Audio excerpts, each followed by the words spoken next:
માનનીય વડાપ્રધાન શ્રી એમના જન્મદિવસની પૂર્વ સંધ્યાએ જ્યારે ગુજરાતમાં છે ત્યારે ગુજરાત પ્રદેશ કોંગ્રેસ સમિતિ વતી માનનીય વડાપ્રધાનશ્રીને જન્મદિવસની ખૂબ શુભકામનાઓ. સાથોસાથ એક જવાબદાર રચનાત્મક વિરોધ પક્ષ તરીકે કેટલાક સવાલો પણ માનનીય વડાપ્રધાનશ્રી પાસે જનહિતમાં રાખી રહ્યો છું. મેટ્રોનું આજે એક ફેઝનું મોટેરાથી ગાંધીનગર સેક્ટર 1 સુધીનું જ્યારે માનનીય વડાપ્રધાનશ્રી ઉદ્ઘાટન કરી રહ્યા છે ત્યારે હું પૂછવા માંગુ છું એમને ગુજરાતની જનતા વતી કે 2003માં ગુજરાત ઇન્ફ્રાસ્ટ્રક્ચર બોર્ડ દ્વારા અમદાવાદ અને ગાંધીનગરની આ મેટ્રો માટેનો સંપૂર્ણ પ્રોજેક્ટ રિપોર્ટ તૈયાર થયો હતો. 2005ના જૂન મહિનામાં ગુજરાતની ભારતીય જનતા પાર્ટીની સરકારે કેન્દ્રમાં આ પ્રોજેક્ટ રજૂ કર્યો હતો અને એ સમયે કોંગ્રેસની આગેવાનીવાળી યુપીએ સરકાર કેન્દ્રમાં હતી. માત્ર ગણતરીના અઠવાડિયામાં એ જ વર્ષમાં આપણી ગુજરાતના આ મેટ્રો પ્રોજેક્ટને મંજૂરી આપી દેવામાં આવી હતી અને ત્યારે સંપૂર્ણ પ્રોજેક્ટની કિંમત એ 4,295 કરોડ રૂપિયા ગુજરાત સરકારે આંકી હતી. 19 વર્ષ થયા છે અને 19 વર્ષ પછી સંપૂર્ણ તો નહીં, એક ફેઝના એક ભાગનું આપ લોકાર્પણ કરી રહ્યા છો. તો આ 19 વર્ષ જેટલો સમય કેમ થયો? આપણા ગુજરાતના મેટ્રો પ્રોજેક્ટને મંજૂરી બાદ કેટલાય સમય પછી રાજસ્થાનની જયપુરની મેટ્રો પ્રોજેક્ટને કેન્દ્ર સરકારે મંજૂરી આપી હતી, કેટલાય વર્ષો પછી. એમ છતાં માત્ર 3 વર્ષ અને 8 મહિનાના ગાળામાં અશોક ગેહલોતજીની સરકારે જયપુરમાં મેટ્રો રેલ 3 વર્ષ અને 8 મહિનામાં દોડતી કરી દીધી હતી. ફર્સ્ટ એ ફેઝ એમનો શરૂ થઈ ગયો હતો. તો આપણને 19 વર્ષ કેમ લાગ્યા? બીજો સવાલ એ છે કે જે તટસ્થ ઓડિટ કરતી સંસ્થા કેગ દ્વારા આ મેટ્રો પ્રોજેક્ટનું ઓડિટ થયું અને એમાં કેગે કહ્યું કે કરોડો રૂપિયાનો ભ્રષ્ટાચાર થયો છે. આમાં જે જગ્યાએ માટી પૂરવાના બિલો ઉધારાયા છે ત્યાં આગળના વાહનના નંબરોમાં ટ્રક અને ડમ્પરની જગ્યાએ સ્કૂટર અને રિક્ષાના વાહન નંબરો છે અને કરોડો રૂપિયા ખવાઈ ગયા છે, આવું કેગ દ્વારા કહેવામાં આવ્યું. અને આ બધો ભ્રષ્ટાચાર થયો હતો ત્યારે જે મેટ્રો રેલ પ્રોજેક્ટના ચેરમેન તરીકે આપે નિમણૂક કરી હતી એ સંજય ગુપ્તા અદાણીમાં ચીફ એક્ઝિક્યુટિવ તરીકે કામ કર્યું હોય એવા સંજય ગુપ્તા જે પહેલા આઈએએસ પછી અદાણીમાં ચીફ એક્ઝિક્યુટિવ, એમને આપે ચેરમેન બનાવ્યા હતા. શું કામ આવા માણસને ચેરમેન બનાવ્યા જે અદાણીમાં ચીફ એક્ઝિક્યુટિવ હતા? આપણે ગુજરાત સરકારના કોઈ સારા સનદી અધિકારીને કેમ ન કામ સોંપાયું? અને આ કરોડો રૂપિયાનો ભ્રષ્ટાચાર કેગ દ્વારા ઉજાગર થયો તો આપે સંજય ગુપ્તાને જેલમાં નાખ્યા.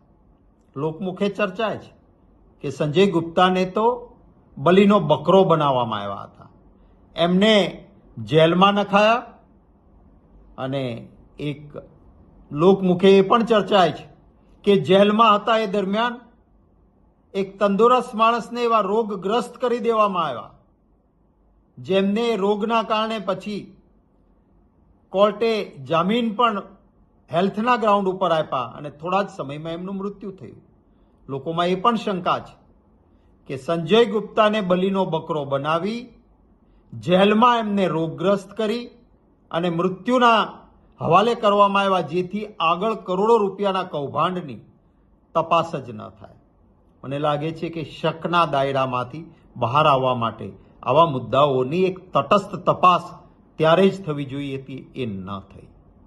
ત્યારબાદ 2016માં 31 માર્ચ 2016ના રોજ કેગ દ્વારા ગુજરાત વિધાનસભામાં એક બીજો અહેવાલ રજૂ થયો અને એ અહેવાલમાં કેગ દ્વારા કહેવામાં આવ્યું કે ઇન્દ્રોડા અને ચિલોડા મોટા કોન્ટ્રાક્ટના કામો કરોડો રૂપિયાના આપી દીધા. મેટ્રો રેલમાં 393.62 કરોડ રૂપિયા કોન્ટ્રાક્ટરોને આપી દીધા, ચૂકવી દીધા. આ કોન્ટ્રાક્ટ અપાયા ત્યારે જે ડિટેલ પ્રોજેક્ટ રિપોર્ટ જેને ડીઆરપી કહે એ મંજૂર જ નહોતા થયા.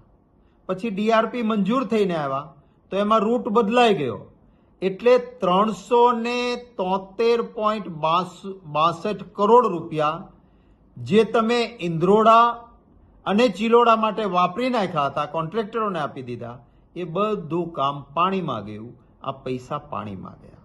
શું આવો ભ્રષ્ટાચાર આપણે ચલાવી લેવાય ખરો?